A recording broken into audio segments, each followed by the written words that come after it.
Welcome to the FinTech Times News and Views podcast. Established in 2016, the FinTech Times is a global multimedia news outlet centered around the world's first leading FinTech newspaper. We report on the latest and brightest ideas from the FinTech world. Follow the conversation using hashtag TFD News and Views and follow us at the FinTech Times.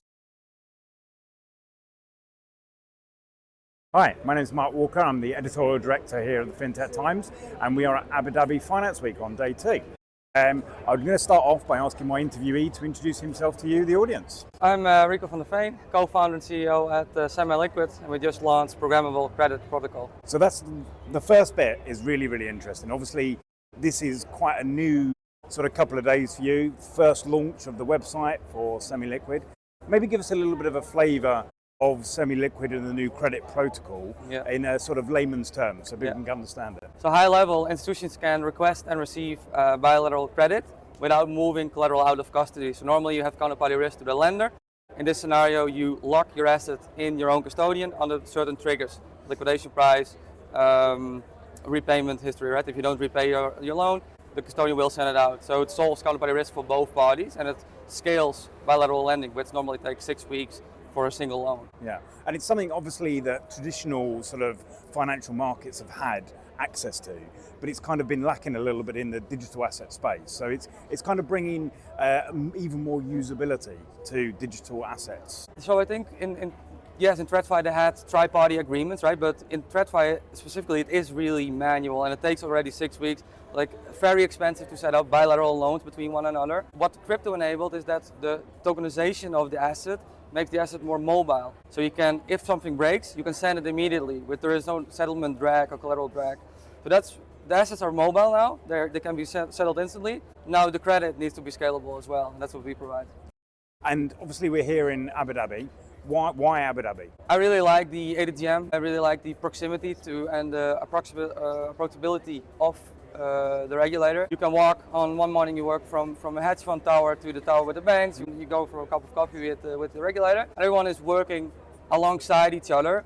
Where in London or anywhere else in the world, you see more of kind of like a fight between one another, right? And I think this collaborative environment with the proactiveness of the Abu Dhabi government, I think that's a really good mix. Absolutely.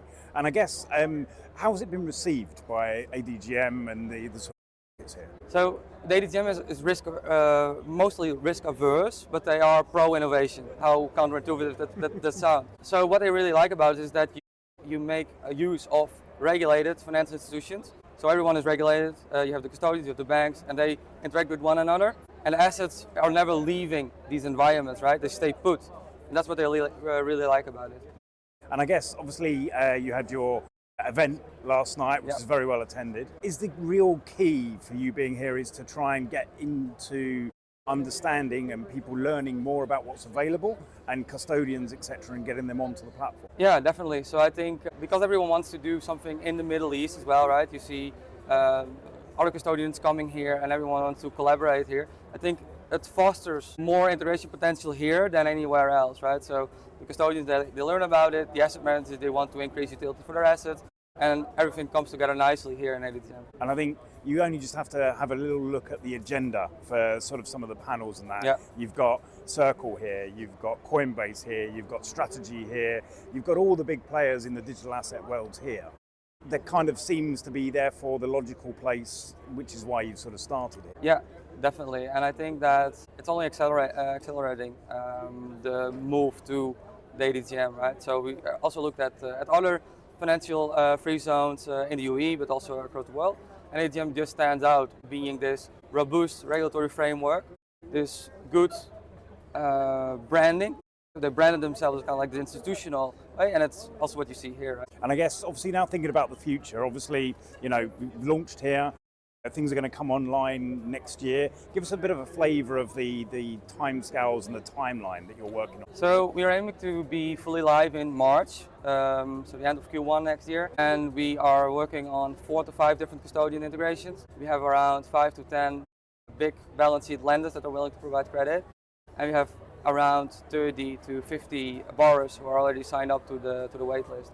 So March is going to be this was our coming out of stealth. March is going to be the go live. If you can think about the future and a bit more than just that, when we're standing here in December 2026, what are going to be some of your major achievements that you will have achieved?